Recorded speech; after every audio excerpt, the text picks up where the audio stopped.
의사의 반란. 싱겁게 먹어야 한다. 건강식 하면 누구나 저염식을 이야기합니다. 싱겁게 먹어야 건강해진다는 절대적 믿음을 갖고 있는 것입니다. 언제부터 이런 믿음을 갖게 되었을까요? 역사적으로 살펴보면 쥐를 가지고 한 실험에서 염화나트륨을 많이 먹은 쥐에게 병이 생겼다는 이야기도 있고, 짜게 먹는 사람과 싱겁게 먹는 사람들을 비교해보니 짜게 먹는 사람들에게서 대사증후군이 더 많이 생겼다는 논문도 나와 있습니다. 그런데 이런 실험에 사용된 소금은 자연계에 존재하는 소금이 아니라 인간이 만들어낸 화학물질인 염화나트륨이란 것을 알 수 있습니다. 인류의 역사에서 언제부터 소금이 염화나트륨이 되었을까요? 좀 더 자세한 내용은 뒤에서 다시 언급하겠지만 인간의 역사는 항상 소금이 함께 했습니다. 왜냐하면 소금은 생명활동이 없어서는 안 될 기본 물질이면서 소금 없이는 맛있는 음식을 만들 수 없었습니다. 간이 된 음식이 맛있다고 느끼는 것은 동서고금을 통해 누구나 똑같습니다. 또 로마 제국 시절의 군인들이 받은 급여는 소금이었다고 합니다. 누구에게나 필요하지만 풍족하게 생산되지 못한 까닭에 귀하게 취급되었고, 그래서 국가가 전매제도로 관리하던 소금을 군인들에게 나누어 주면 군인들은 다른 재해와 교환해 생활할 수 있었습니다. 즉, 어떤 물건과도 바꿀 정도로 효용성이 있었다고 볼 수 있습니다. 이런 역사를 보더라도 인간은 삶을 영위하기 위해 항상 소금을 곁에 두고 살아왔는데, 왜 현대에서는 소금을 질병의 원인으로 이야기할까요? 그 이유는 정제염인 염화나트륨이 있다고 합니다. 생산하기 어려운 자연염에 비해 깨끗하고 경제적으로 만들 수 있었던 정제염이 20세기에 나타나면서 소금은 염화나트륨으로 통하게 되었고, 이런 화학적인 정제염을 먹다 보니 문제가 생겼던 것입니다. 그래서 소금을 적게 먹어야 한다고 주장하게 된 것입니다. 그런데 2011년 11월 미국 고혈압 저널에서는 음식을 싱겁게 먹었을 때 몸에 나쁜 콜레스테롤과 중성지방의 수치를 높일 수 있다는 연구 결과가 발표되었습니다. 이 연구를 보면 일부러 소금 섭취를 줄이는 것이 혈압을 조금 떨어뜨릴 수 있지만 그 외 다른 건강에는 별 도움이 되지 않는다고 이야기합니다. 도리어 나쁜 콜레스테롤과 중성지방의 수치가 높아지고 동맥경화가 촉진되어 심혈관 질환의 위험을 높일 수 있다고 합니다. 이 연구 결과로는 싱겁게 먹는 것과 콜레스테롤이나 중성지방이 높아지는 것의 명확한 기전을 밝혀내지 못했다고 나옵니다만, 바로 이런 연관은 우리 몸의 소화와 에너지 대사 시스템에 이유가 있다고 합니다. 소금 없는 음식을 먹으면 어떤 증상이 생길까요? 좋은 음식이라고 여기는 생채소와 덜 조리한 음식을 먹을 때, 또한 병원에서 제공하는 밥을 먹을 때 맛있게 느껴지지 않고 먹다 보면 느슨거리고 느끼하게 느껴지면서 토하고 싶어지는데, 그 이유는 바로 소금이 없으면 우리 몸에서 소화하기 어려워지기 때문입니다. 아무리 좋은 식자재를 가지고 음식을 만들어도 간을 맞추지 못하면 맛을 못 느끼게 되고 실제로 소화도 되지 않아 힘을 내기가 어렵습니다. 그러다 보니 빨리 힘을 내는 음식에 탐닉하게 되고, 이런 음식은 혈당의 상승과 함께 우리 몸의 나쁜 콜레스테롤과 중성지방을 높이는 결과를 만듭니다. 때문에 채식을 하는데도 콜레스테롤과 중성지방의 수치가 떨어지지 않는다면 너무 싱겁게 먹고 있지 않은지 한번 돌아봐야 합니다. 소금을 충분히 먹어야 한다는 이야기를 하면 대부분 하루에 얼마나 먹어야 하는지 묻습니다. 그러면 저는 병이 생겼을 때는 균형이 깨진 것이므로 처음에는 소금 먹는 연습을 하기 위해서라도 아침부터 잠들기 전까지 하루 종일 입에 물고 있으라고 합니다. 그렇게 소금을 먹어도 하루에 섭지 않은 양은 한계가 있습니다. 진료실에 찾아온 환자들에게 처음 소금을 입에 넣게 하면 어떤 사람들은 맛있다고 하지만 대부분의 환자들이 짜다면서 뱉어내기 일쑤입니다. 하지만 그랬던 사람들도 하루 이틀 지나면서 소금이 이렇게 맛있는 줄 몰랐다고 합니다. 바로 그것입니다. 제가 원하는 것은 소금의 맛을 느낄 만큼 입맛이 바뀌었다면 그 다음부터는 단 것이 싫어진다는 것을 의미합니다. 그래야만 밖에서 사려는 음식이 얼마나 단 음식이었는지를 느끼게 됩니다. 예전에 맛있게 먹었던 식당밥이 너무 달다는 것을 느껴야만 식습관이 바뀌고 그럴 때 몸은 변합니다. 결국 질병의 치유는 맛있게 느껴졌던 맛의 기호가 바뀌는 과정입니다. 결론적으로 싱겁게 먹으면 나도 모르는 사이에 달게 먹게 되고 그럼으로써 많은 질병에 노출될 수 있습니다.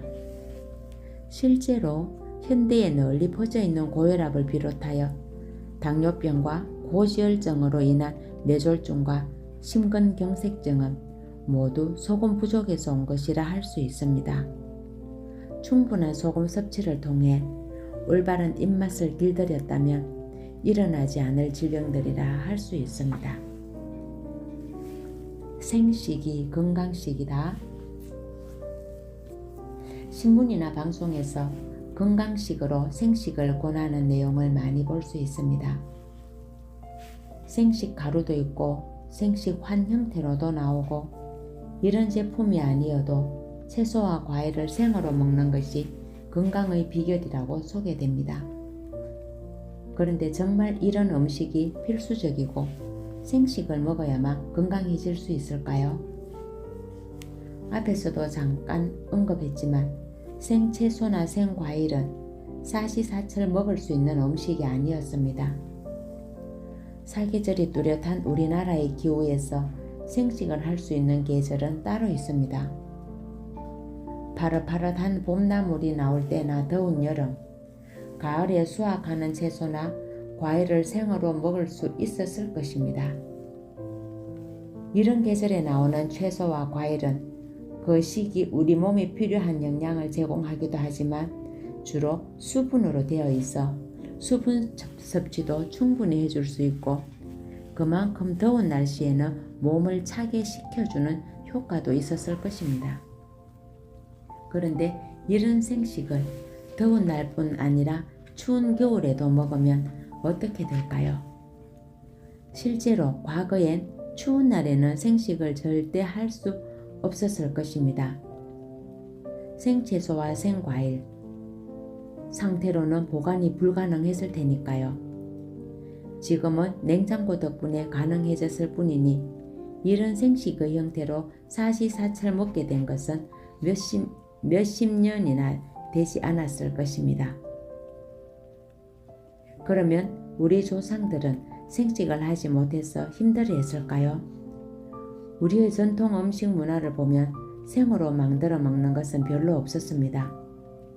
채소를 먹더라도 염장을 해서 오래 보관할 수 있게 해서 만들거나 된장국에 넣어 수프 형태로 끓여 먹거나 한번 데쳐서 소금이나 된장에 버무려 나물로 만들어 먹어봤던 것입니다. 그것은 사계절이 뚜렷한 우리나라에서 생존과 밀접한 방법으로 음식을 조리해야 했던 점과 아주 밀접한 관련이 있습니다. 우리나라의 경우 아주 더운 계절은 짧습니다. 사실은 더위보다 추위를 견뎌내야 하는 것이 더 절박했을 수 있습니다.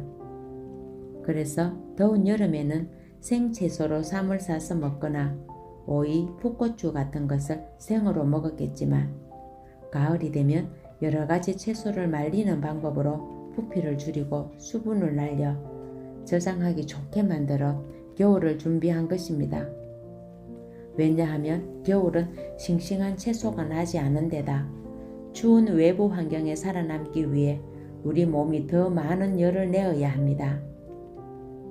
말린 채소들은 햇빛에 노출된 시간이 길어 해가 짧은 겨울에 부족할 수 있는 영양소를 품고 있어 불리고 삶아서 나물로 만들어 먹을 때 소화되는 과정에서 장을 더 활발히 움직이게 하여 우리 몸의 체온을 올려주는 역할을 함으로써 추위를 이기게 해준 가장 근본적인 생존 방법이었던 것입니다.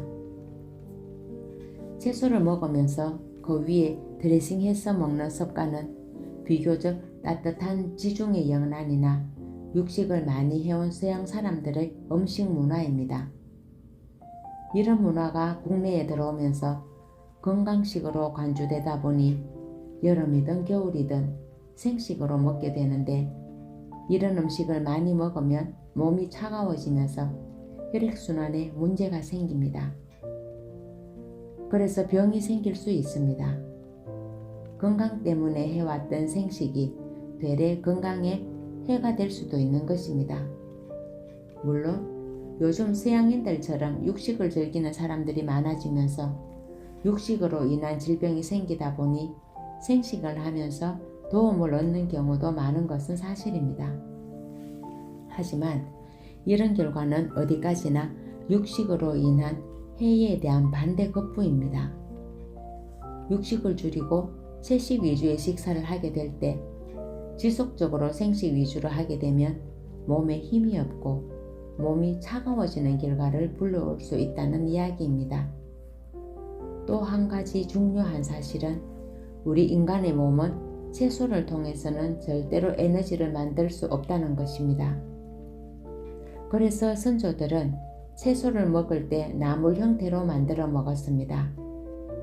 채소를 데쳐서 식이섬유를 부드럽게 하고 좀 더 소화력을 높일 수 있는 소금이나 소금으로 만든 장 종류로 무쳤습니다. 그리고 그 안에 있는 영양분을 녹여내어 흡수될 수 있도록 참기름이나 들기름 같은 지방을 첨가하여 효율을 높이는 방법을 사용했습니다. 그러나 인간과 달리 소, 염소 같은 초식 동물들은 풀을 뜯어 먹으면서 풀 속에 들어있는 식이섬유를 소화시켜 에너지를 만들어냅니다. 그 방법은 식이섬유에 있는 영양분을 몸 안에 흡수하기 위해 위장에 넣었던 풀들을 다시 끄집어내어 씹고 또 씹어 소화시키는 것입니다. 여기에 또한 에너지화하는 소화 효소가 있어 가능합니다. 그러나 인간의 몸에는 채소에 많이 들어있는 식이섬유를 소화시킬 소화 효소가 없습니다. 때문에 식이섬유는 소화되지 않고 대변으로 배출됩니다. 하지만 그냥 배출되는 것이 아니라 대변의 양을 만들어주고 장에서 독소가 체내로 들어오지 못하게 방어해주는 역할도 합니다. 그리고 노폐물을 흡착하여 체외로 빼내는 효과 때문에 식이섬유를 충분히 섭취하는 것이 중요하다는 것은 이미 알려진 사실입니다. 그러나 식이섬유는 에너지화 되지 않기 때문에 생채소를 식사 때 지나치게 먹는 것은 건강에 도움이 되지 않습니다. 오랫동안 자연의 법칙에 따라 우리 조상들이 어떻게 해왔는지를 이해하면 올바른 식사 형태의 답을 쉽게 얻을 수 있습니다. 우유는 완전식품이다. 현대인들에게 완벽한 식품이 뭐냐고 물어본다면 우유라고 대답하는 분들이 꽤 있습니다. 그래서인지 태어나자마자 모유 대신 분유로 시작하거나 모유와 함께 먹는 아이들이 많고 나이 들어서도 골다공증을 예방하기 위해 뼈를 튼튼히 하려고 우유를 드시는 분들이 많습니다. 그런 분들은 우유를 건강에 필수적인 음식으로 생각하고 있을 텐데 우리가 언제부터 우유를 이렇게 먹게 되었을까요? 먹을 것이 없고 영양이 부족한 전후 시절 원조 물품으로 우유를 건조시킨 분유가 국내에 들어와 퍼지기 시작한 것으로 보입니다.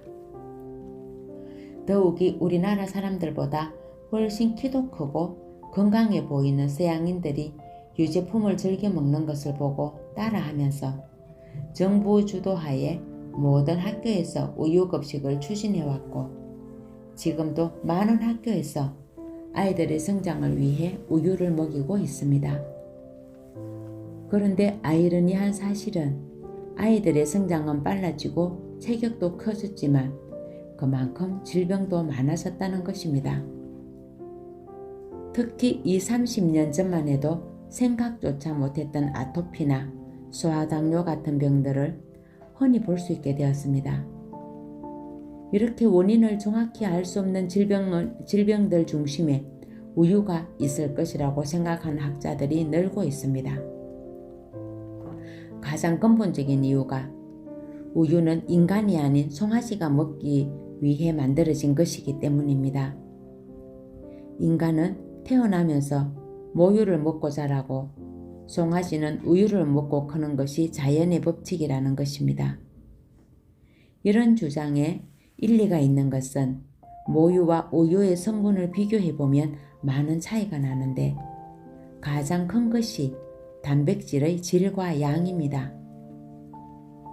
우유를 먹어야 한다고 주장하는 사람들은 우유에 함유된 단백질이 성장을 촉진하고 칼슘이 많아 성장기 아이에게 꼭 필요하다고 이야기합니다. 우유에는 단백질이 모유보다 많은 것이 사실입니다만 인간의 성장에는 그 정도로 필요치 않는 것이 문제입니다. 아니, 사실은 위험에서 더 큰 문제지요. 송아지는 인간과 달리 태어나면서 일어설 수 있고 성장 또한 빨라 6개월 정도만 지나며 풀을 소화시켜 덩치를 키우는 모습을 보여줍니다. 또 다른 문제는 우유의 단백질엔 모유에 있는 단백질과는 다른 성분이 들어있는데 이것이 장 내에서 흡수되면 체내의 노폐물이 되어 염증 반응을 일으킨다는 것입니다. 즉 우유를 먹으면 과도한 단백질로 인해 성장이 촉진될 수 있지만 그만큼 빨리 노화되어 질병이 생길 수 있다는 이야기입니다. 빨리 크고 빨리 늙고 빨리 병들게 하는 것이 우유의 기능이라고 생각됩니다. 때문에 지금도 광범위하게 퍼져 있는 학교에서의 우유 급식을 중단해야 합니다. 더 이상 못 먹고 살던 시절도 아닌데다 우유에 대한 환상까지 더해져서 우유가 완전 식품이냐 선전하는 광고에 현혹되지 말아야 합니다. 가끔 저희 병원을 찾는 어머니들의 걱정이 아이가 밥을 잘 안 먹는다는 것입니다. 그때 어머니에게 묻습니다. 아이가 밥을 잘 안 먹으면 밥 외에 다른 것은 무엇을 먹고 있나요? 대부분의 경우 우유를 500ml에서 1리터 정도 먹는다고 대답합니다. 아니, 이 정도로 높은 칼로리의 음식을 아이가 먹고 있는데 더 이상 어떻게 밥을 맛있게 먹을 수 있다는 것인지 알 수가 없었습니다. 그래서 바로 우유를 끊으라고 충고합니다. 우유를 끊으면 당장에는 아이가 힘들어 하겠지만 우유를 먹어왔던 습관에서 벗어나면 배고플 때 밥을 먹는 좋은 습관으로 바뀝니다. 이런 습관이 어릴 적부터 길들여져야 건강한 생활을 할 수 있습니다. 어른들 중에는 특히 갱년기의 여성분들 중에는 뼈 건강을 위해 매일 우유를 드시는 분들이 있습니다. 이분들 또한 생활 습관을 보면 곡식 같은 것을 씹어서 먹기보단 우유나 과일 같은 부드러운 음식으로 식사하는 경향이 있습니다. 매일매일의 식사를 통해 충분한 에너지와 영양소를 얻어야 하는데도 먹기 쉬운 것들로 식단을 채우는 것입니다. 그 결과가 어떻습니까? 제일 먼저 소화기관의 불편함을 호소하고 있습니다. 항상 속이 더부룩하면서 소화가 잘 안되고 가스가 많이 차고 변의 형태가 좋지 않은 것을 보게 되는데 이런 일들이 지속되면 자주 피곤하고 일상생활이 힘들어집니다. 또 변비로 고생하는 분들은 우유를 발효시킨 요구르트를 먹고 좋아졌다고 말합니다. 하지만 이는 장이 건강해져서가 아니라 우유에 들어있는 카제인이라는 단백질 때문인 것으로 알려져 있습니다. 카제인은 우리 몸에 없는 단백질이므로 소화기관에서 흡수되지 않으려고 설사를 일으킵니다. 바로 이런 현상을 이용하여 약한 설사를 만들면 변비를 해결할 수 있기 때문에 건강식품인 양 광고하며 장까지 살아서 가는 유산균이라는 말로 현혹하는 것입니다. 변비는 유제품을 먹지 않아 생긴 것이 아닙니다. 잘못된 식생활을 했기 때문에 장운동이 저하되고 아랫배가 차가워진 것이 원인이므로 전반적인 식생활을 점검해야 합니다. 그저 우리 몸에 독소를 만들고 해로운 영향을 주는 발효류로 해결하는 방식은 결국 더 큰 질병을 만들어낼 뿐입니다. 더 나아가 우유를 만들어내는 과정에도 많은 환경적인 문제가 발생하고 불필요한 호르몬과 간접적인 항생제 섭취를 하게 된다는 것은 널리 알려진 사실입니다. 이제부터라도 우유는 송아지에게 돌려주고 젖서 형태는 음식을 제대로 먹지 못하는 유아기에만 먹는 것이 인간에게 올바른 식사인 것을 알아야겠습니다. 운동을 많이 해야 한다. 진료실에서 가장 많이 받는 질문 중 하나가 운동에 대한 것입니다. 어느 정도 운동해야 좋은지 물어오는 것이지요. 그러나 진료실을 찾는 분들은 운동을 안 해서라기보다는 잘못된 식생활을 하고 있기 때문에 질병이 생긴 사람들이 대부분입니다. 잘못된 식생활을 하다 보니 혈액순환을 시킬 힘도 없어 가까스로 걸어 다니는데 무슨 힘으로 운동까지 할 수 있을까요? 힘이 없으니 힘을 만들기 위해 헬스장이라도 다니고 싶은 마음이야 충분히 이해되지만 입맛을 바꾸지 않고 계속 그런 상태로 운동을 시작하겠다고 헬스장에 가서 등록하고 나면 10중 8구 3, 4일 만에 그만둡니다. 며칠 운동하고 나면 팔다리가 쑤시고 아프니 내 체질에는 운동이 안 맞는다고 스스로를 위안하면서 그만두는 것입니다. 설사 의지가 강해 계속 헬스장에 간다 해도 운동하는 동안 즐거우면커녕 내가 왜 이런 짓을 해야 하나 하고 계속 의문을 던지거나 힘이 빠집니다. 다시 말해 운동이 아닌 노동이 되고 있는 것입니다. 또 어떤 분들은 운동을 통해 살을 뺐다고 말합니다. 물론 운동을 통해 체중 조절을 할 수 있습니다. 그런데 이런 분들의 경우 체중이 늘어난 것이 운동을 안 했기 때문만은 아닐 것입니다. 바로 먹는 습관이 잘못되어 생긴 현상임에도 불구하고 운동하면 체중 조절도 되고 건강해질 것이라고 믿는 것이죠. 특히 젊었을 때 운동을 즐겨 했거나 운동선수였던 분들에게서 많이 나타나는 현상입니다. 하지만 실상은 어떻습니까? 운동을 평생 업으로 삼고 살았던 운동선수들이 건강한 노후를 보낼 확률은 적습니다. 실제로도 직업별 수명을 보면 운동선수들이 그토록 운동을 많이 하고 살았음에도 수명이 짧게 나오는 보고서가 있습니다. 더욱이 젊은 운동선수들 중에서 갑자기 운명을 달리하는 경우가 있는데 대부분 뇌졸중이나 심근경색 등의 혈관 질환으로 밝혀지고 있습니다. 즉, 아무리 운동을 열심히 해도 먹는 음식이 잘못되면 혈관 내에 노폐물이 쌓이고 이로 인해 일찍 사망할 수 있습니다. 소화기관인 위와 장이 심하게 망가진 환자들을 보면 대부분 바짝 마른 모습입니다. 그런데도 체성분을 분석해보면 근육보다 지방이 많은 마른 비만의 형태를 보입니다. 이런 분들이 식습관을 바꾸고 제대로 소화를 시켜 몸에 충분한 영양을 공급해주면 처음에는 잠깐 살이 더 빠지다가 근육이 늘면서 체중이 늘어나는 모습을 보여줍니다. 이는 일상생활에서 근육을 움직이며 사는데 그동안에는 근육을 만들 수 있는 재료를 몸이 흡수하지 못해 근육을 만들지 못했지만 소화기관이 살아나 충분한 재료를 공급해주니 특별한 운동을 하지 않아도 근육이 늘어나면서 체중이 늘기 때문으로 보입니다. 얼마 전 병원에 내원한 궤양성 대장염 환자는 같은 질병을 가진 대부분의 환자와 마찬가지로 마른 체형이었습니다. 상담을 하면서 그분이 자전거 동호회에서 열심히 활동하고 있고 지금 산악 자전거도 즐긴다는 이야기를 듣고 근육이 많을 수도 있지 않을까 기대했습니다. 하지만 체성분을 분석한 결과 그 마른 몸에서 역시 지방이 더 많은 비중을 차지하고 있었습니다.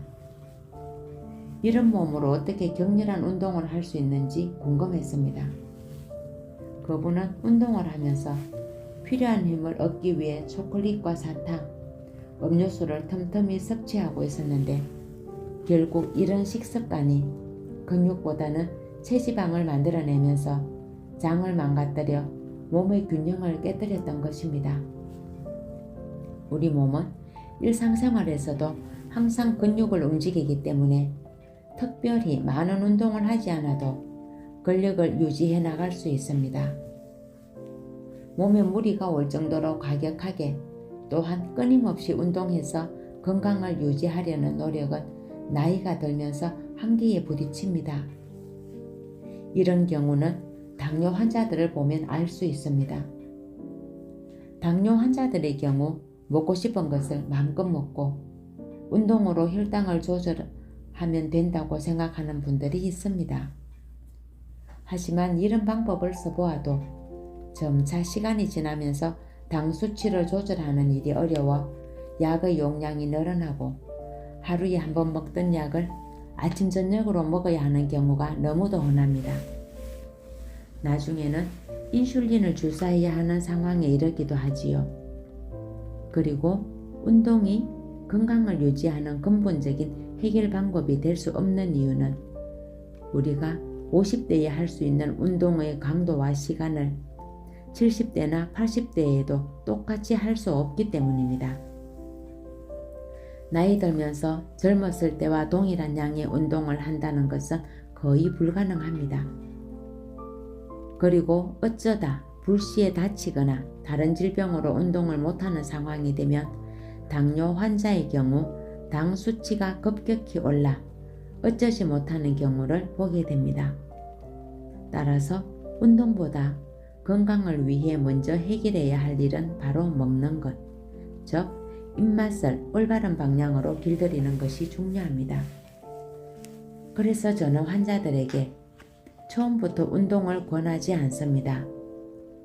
우선 식사를 바꾸게 하는데 배에서 열이 나고 그 열이 손가락에서 발가락 끝까지 순환시킬 수 있을 때 움직임이 훨씬 힘있고 가벼워집니다. 이럴 때 몸을 가만히 놔둘 사람은 없을 것입니다. 걷고 뛰고 움직이면서 몸이 더 강해지는 것을 느끼게 되는데 이처럼 차분하게 건강을 회복하기 위해 노력하는 것이 올바른 방법입니다. 비타민과 건강보조식품은 나이 들수록 챙겨 먹어야 한다. 진료실에 찾아오는 환자분들에게 가장 많이 받는 질문 중 하나가 지금 먹고 있는 비타민제나 미네랄 제제, 홍삼액 등을 어떻게 해야 하는지에 대한 것입니다. 저의 대답은 언제나 NO입니다. 이런 건강보조식품들은 처음 먹을 때는 힘이 나는 것처럼 느껴지고 불편했던 증상이 사라지기도 합니다. 때문에 그 어떤 병에는 무엇을 먹으면 좋다는 이야기를 하게 되고 귀가 솔깃해지면서 사 먹게 되지요. 아니면 판매원들로부터 이 제품은 이런저런 효능이 있다는 이야기를 듣고 복용하기도 합니다. 하지만 나에게 있는 불편한 증상이 무엇 때문에 생긴 것인지 스스로 묻고 대답을 찾는 과정이 없으면 근본적인 해결 방법을 찾기 힘듭니다. 즉, 내 몸에 생긴 증상은 나의 잘못된 생활 습관에 의해 만들어진 것이지 이런저런 건강보조식품을 먹지 않아서 생긴 것이 아니라는 이야기입니다. 그럼에도 불구하고 건강보조식품을 먹기 시작하면서 증상이 좋아지면 우리는 그 효과를 맹신하는 경향이 있습니다. 그렇게 완화된 증상을 우리 몸이 좋아진 것으로 인식하고 잘못된 습관을 고치지 않으면 시간이 지나면서 더 큰 질병으로 발전하여 결국 수명을 단축하게 하는 결과를 초래하게 됩니다. 이런 일이 왜 생기는지 좀 더 생각해보면 대답은 균형에 있습니다. 우리는 매일 먹고 마시고 숨쉬며 살고 있는데 이런 반복 과정에서 필요한 만큼의 영양소와 산소의 공급은 필수적입니다.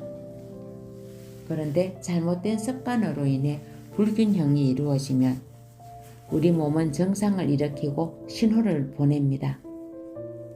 이때 부족한 부분을 보충하면 잠시 몸이 좋아지는 것처럼 느끼지만 교정되지 않는 습관으로 인해 우리 몸은 계속 불균형이 심해지고 그러면서 더 심각한 질병으로 발전하는 것입니다.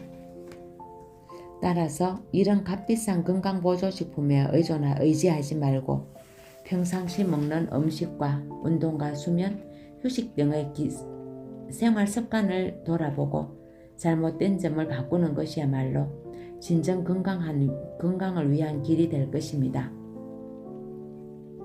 실제로 많은 사람들이 꼭 먹어야 하는 것으로 생각하는 비타민은 현미 신운에서 처음 발견한 것으로 알려져 있습니다. 도정한 곡물을 먹인 닭이 병들어가는 모습을 보고 생명활동에 필요한 물질 중 그 곡물에 빠진 것이 무엇인지를 연구하게 되었습니다. 그 과정에서 통곡물에 있는 물질을 도정할 때 제거된 결과임을 발견했습니다. 그래서 통곡물의 신운과 격 부분에 있는 물질이 장기적으로 부족해지면 질병에 걸린다는 사실을 알게 된 것입니다. 따라서 우리의 근본적인 해결책은 통곡물로 돌아가면 되는 것입니다. 하지만 서양 사람들은 통곡물에 있는 물질을 비타민이라는 이름으로 명명하고 상품화하기 시작했습니다. 이것은 무슨 의미일까요? 즉, 살을 틔울 수 있는 완전한 형태의 현미를 매일 섭취하면 괜히 비싼 돈 주면서 비타민을 사 먹을 필요가 없다는 이야기입니다. 그런데도 씹기 힘들고 거칠다는 이유로 현미를 멀리하면서 영양이 부족한 백미로 밥을 해먹고 나서 부족한 부분이 있으니 비타민제로 보충해야 한다는 것은 그야말로 앞뒤 안 맞는 말이 되는 것입니다. 어찌 보면 이런 제품을 판매하는 사람들이 만들어내는 광고에 우리가 속고 있는 것일지도 모릅니다. 우리가 먹는 방법과 계절을 제대로 알고 먹으면 영양이 부족해지는 경우는 거의 없습니다. 먹는 방법으로 본다면 우리는 통째로 먹는 습관을 가져야 합니다. 음식물을 전체로 먹는 것은 그 생명체의 생명활동에 필요한 성분을 모두 섭취한다는 의미입니다. 파를 먹어도 햇빛을 많이 본 파란 잎에서 밑쪽의 흰 부분, 그리고 땅속 깊이 내린 뿌리까지 통째로 먹으면 골고루 영양 섭취가 가능합니다. 우리가 임의적으로 선택해서 먹는 것은 불균형한 영양 상태를 지속적으로 만들어낸다는 의미입니다. 그리고 계절에 유념해야 합니다. 우리는 어느 계절에 맛있는 음식물을 가리켜 제철이다라는 이야기를 하곤 합니다. 왜 제철에 나는 음식이 맛있는 것일까요? 그것은 영양적으로 가장 완벽하고 그 시기 몸에 필요한 성분이 그 계절에 나는 재료에 들어있기 때문에 그렇게 느끼는 것입니다. 아무리 채식이 좋다고 해도 추운 겨울 양상추와 오이로 샐러드를 해먹고 토마토를 먹는 것은 무의미합니다. 왜냐하면 그것은 여름철 땀을 많이 흘리고 더위에 지친 몸에 수분을 제공하고 몸을 진정시킬 때 필요한 것이지 추운 겨울에 그런 채소는 몸을 자꾸 춥게 만들 뿐입니다. 그리고 가장 중요한 이유는 계절에 역행하는 채소를 재배하기 위해 하우스를 만들고 화학 비료를 주어 빨리 키우고 연료를 떼가며 속성으로 재배한 채소에는 우리 몸에 필요한 영양분이 충분히 들어있지 않기 때문입니다. 그리고 온갖 종류의 제품화된 건강보조식품이 불필요한 이유는 그 식품을 만드는 과정에서 고농축하거나 건조시키거나 영양분을 분리하고 가공하는 과정에서 인체에 해로운 물질이 유입될 가능성 때문입니다. 어떤 물질을 분리하고 합성할 때는 항상 필요한 공정 과정이 있고 그것은 거의 석유화학물이 필요한 과정이 되기도 합니다. 이렇게 위험을 감수하고 먹어야 하는 건강보조식품은 없습니다. 병원을 찾는 환자분들에게 지금 드시고 있는 건강보조식품들을 모두 버리라고 했을 때 그분들이 비싼 것이라며 아까워하는 것을 자주 보게 됩니다. 이분들은 비싸고 희귀한 것을 먹으면 몸이 좋아질 것이라고 믿음을 가지고 있었던 것입니다. 만약 비싸고 희귀한 것들이 우리 몸을 건강하게 만들어준다면 이런 것을 마음껏 사먹을 정도의 능력 있는 부자들이 우리 사회에서 가장 건강하고 오래 사는 사람들이 되었을 것입니다. 하지만 현실은 꼭 그렇지 않습니다. 오히려 재산이 많은 사람들이 평균 수명도 채 누리지 못하고 일찍 사망하는 경우가 많다는 사실에서 알 수 있습니다.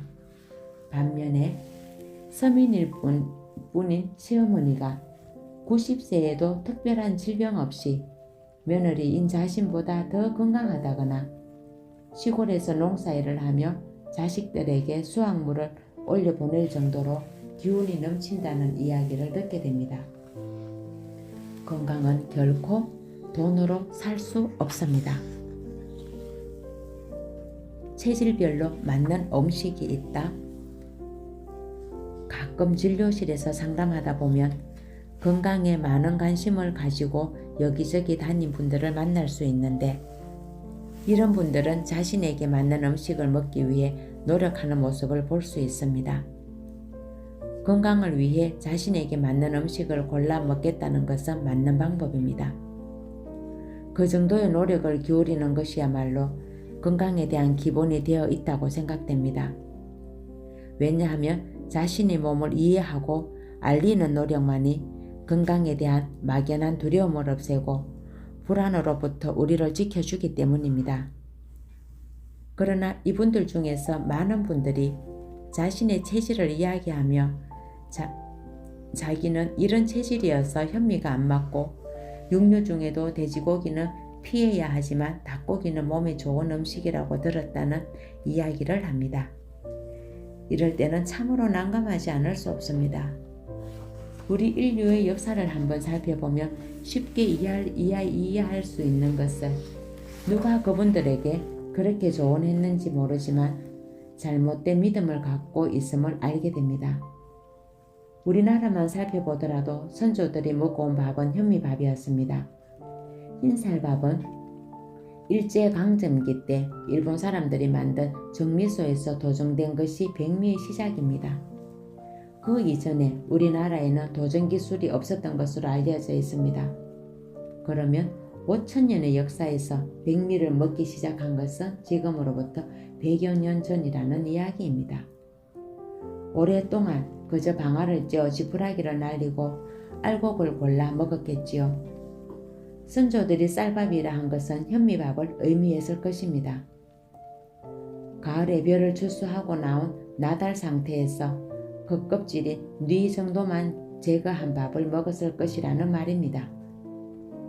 그리고 봄에는 보리를 수확해서 쌀이 나는 가을까지 먹었을 것입니다. 만약 그 시절에도 현미밥이 체질적으로 맞지 않은 사람이 있었다면 그 사람은 무엇을 먹어야 했을까요? 우리나라뿐 아니라 전 세계를 통틀어 보아도 피부색이 다르고 기후가 달라 농사짓는 작물이 다를 뿐이지 인간은 곡식을 먹으면서 살아왔습니다. 비교적 따뜻한 곳에서는 농사지어 밥을 해먹었고 추운 날이 많은 곳에서는 밀을 재배하여 빵으로 만들어 먹어왔던 것입니다. 그런데 재배하는 곡식이 다르다 해도 공통적인 것은 통곡식 상태로 먹어왔다는 점입니다. 곡식은 씨앗입니다. 씨앗은 조건만 맞으면 싹을 틔우고 성장합니다. 한 알의 씨앗이 성장하면 몇십 배 이상의 씨앗을 다시 만들어냅니다. 그런 생명이 있는 상태의 곡식은 바로 그 껍질이 있는 통곡식이지 껍질을 벗겨낸 상태가 아닙니다.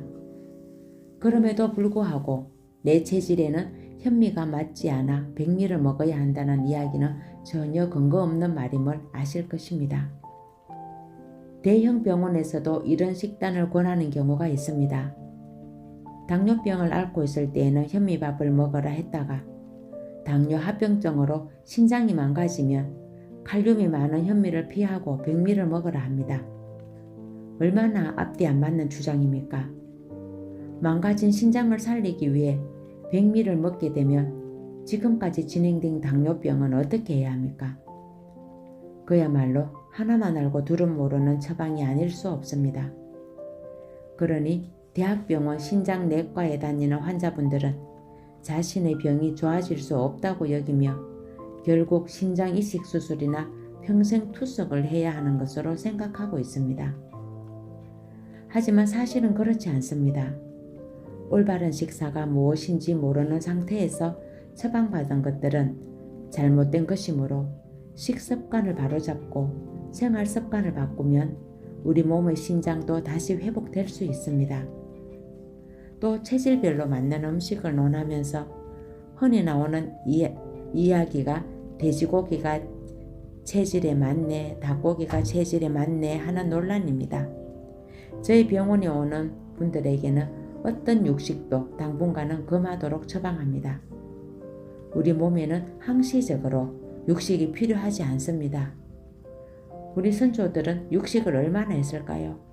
기껏해야 명절 때나 생일날 잔치를 하면서 약간의 육식을 맛봤을 것입니다. 그때에도 돼지고기가 자기 몸에 맞는지 닭고기가 맞는지 따져가며 먹었을까요? 이런 논란은 동물성 식사가 풍부해진 지금에 와서나 따질 정도가 된 것입니다. 1년을 꼽아보아야 몇 번 먹어보기도 힘들었던 시대에 어떤 고기가 체질에 맞는지를 따지는 호사는 없었을 것입니다. 오늘날을 살아가는 현대인들이 너무나도 풍부해진 육류를 넘치게 먹고 있으면서 자신의 체질을 가지고 왈가왈부한다는 것은 어불성설로 보입니다.